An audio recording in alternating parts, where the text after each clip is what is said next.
Additional members wish to strike the last word. Ms. Malliotakis. Thank you, Mr. Chairman, and I thank my colleague for bringing this bill because it is something that we've discussed at great length, particularly Congressman Wenstrup and myself, who both are on the COVID Select Subcommittee. The amount of American money, American tax dollars that are going to foreign entity to conduct particular experiments. And we need transparency. We need to know if we are giving a grant to a particular organization within the United States and they are sub-granting those American tax dollars to another organization, we need to know who and why and what is the goal of this.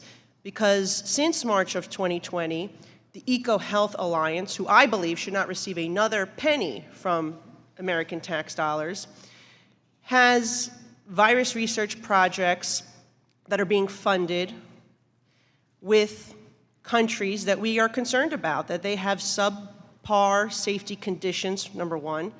But this will bring transparency so we know who these organizations are working with, and we can crack down on that money if necessary. So for example, since March 2020, EcoHealth Alliance, that has received funding, is working further with China on bat coronaviruses.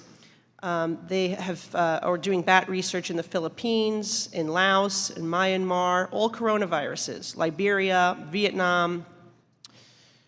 They are working on the Nipah virus in Bangladesh, zoonotic viruses in Thailand and Singapore, Malaysia.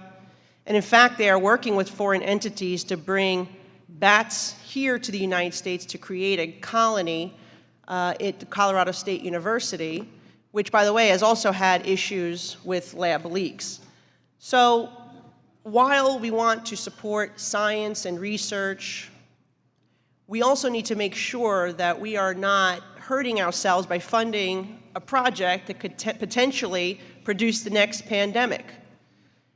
And this is really instrumental in making sure we can follow the money and ensure that NIH is funding projects that are truly worthy and safe and have a true scientific reason behind it.